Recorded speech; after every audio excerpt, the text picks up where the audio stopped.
Buy a Subaru, they said. It'll be fun, they said. Hey there, hobby homesteaders. Welcome back to Peaks Peak. And I'm pretty sure nobody ever said it was going to be fun to own an old Subaru. I'm telling you, this thing has been nothing but trouble. I'm sure that's the nature of the beast when you buy a semi-performance rally car that's kind of owned by teenagers and all of that. And Cameron's finding that out as his Subaru is broke down in the driveway again. He had to cripple it back home and he has no clutch pedal. So we're gonna investigate that for him because it could be something as simple as a slave cylinder or something like that, but it also could mean pulling the motor or transmission, depending on how we want to go about it. Well, we're gonna get into that and see what we find.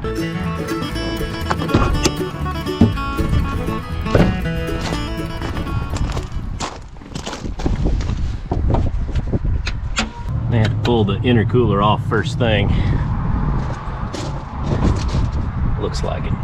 All right, I am going to do the unwise thing and use the starter to pull this thing up in the garage here so I can get to it a little bit easier.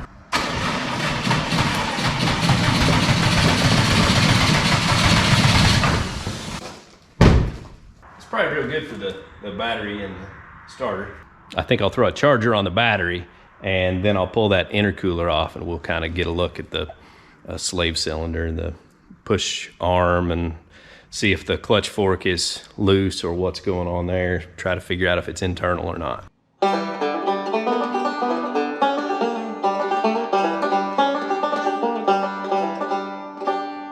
Well, it ain't looking good for the home team.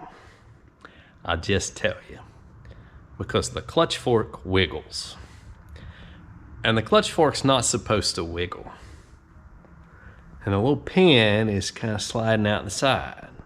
And the little pin's not supposed to slide out the side. So look down in the hole. And there's little broken metal pieces down in the hole. And there's not supposed to be little broken metal pieces down in the hole. So our first clue that there's an issue is this right here, because this is our clutch slave cylinder there. But then when I go to put the rod where it's supposed to be, this is really loose. Yeah. Then there's that little pin coming out of the housing down there. And then there's the whole, I don't know if I can get the light right. But yeah, the whole, you know, broken part of the housing there. So old Cameron is working the parts counter at Advance today and in between customers researching just where he can source a 5-speed or 6-speed manual transmission for a Subaru WRX. Hard knocks. Boys going to school, that's for sure.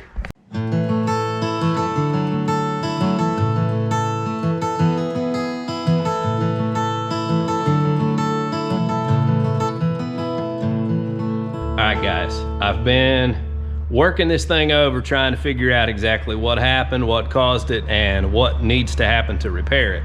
And I figured out that the small piece of metal down in the housing that's broken loose was actually caused because the pin slid out of place. And so with the extra tension of it, with it cocked sideways, when he pressed in the clutch, it chipped off a piece of the tube that pin goes through. Well, I was able to get that pin back into position and it fits in there tightly, but I'll show you how it's made. And see that pin, which is right there, slides into the housing. And as far as we knew, there was nothing to hold it in there other than the starter being close to it.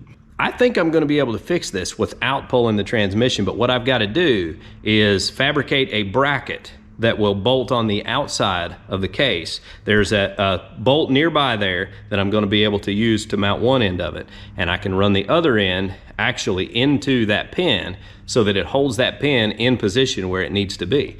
And it should be a solid fix, and I don't think there's going to be any kind of issues with the structural integrity, because looking down in there, best I can tell, the part that's chipped off is the very end of the tube that pin goes through. I don't think it's going to make really any difference to the strength of it. So I'm going to go this route first. I mean, the only other way to repair it, because this is part of the whole transmission housing, the only other way to repair it is to take it out and either get somebody who can weld aluminum to repair that section or replace the transmission. Either of those mean major repairs, and I feel like this is worth a shot. And if it breaks, we're no worse off than we are right now. So this is the route we're going to go to patch this up.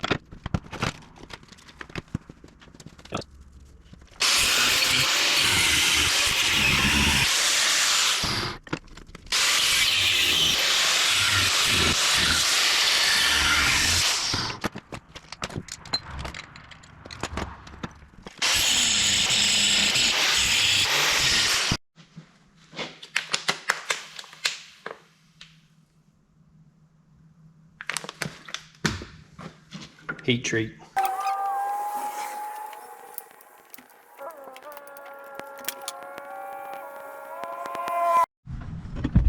And there's our bracket.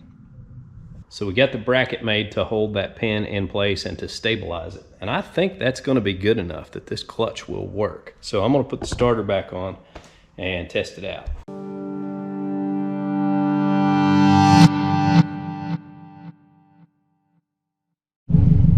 Well, I didn't take you guys along for the first test drive because Cameron's at work, and so I had him on the phone kind of doing the rundown of the whole thing. But anyway, we'll do a little test run real quick. I think we're good shape.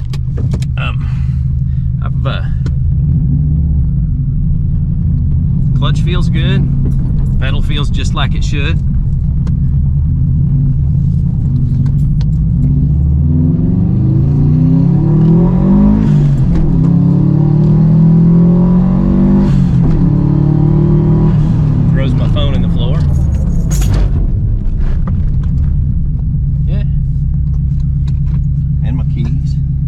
Dig out all my stuff now.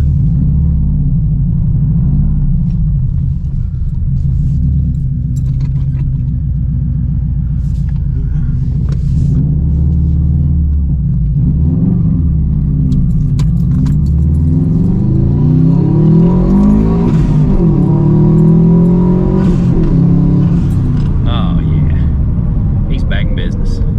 It ain't no wonder he likes this thing. Piece of junk. When it's running right, man, it feels awesome, which is why it's always broke.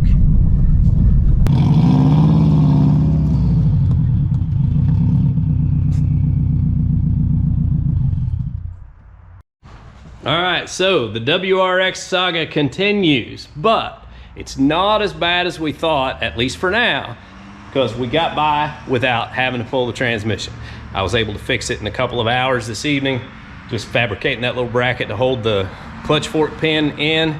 And I don't know why they don't have a cap or something on there to hold that pin in place to begin with, but apparently this is a problem that happens quite often, because Cameron found several forums of guys talking about the same problem. So hopefully that little bracket that we made to cap that pin in place will be the ticket, and he doesn't have any more problems with it. But you never know. We figured this was worth a shot rather than pulling the transmission and replacing it right now. Hopefully that bit of casting that broke off doesn't cause us problems down the road, but if it does, then we're back where we were tonight, and we'll go ahead and change the transmission. So, well, all right.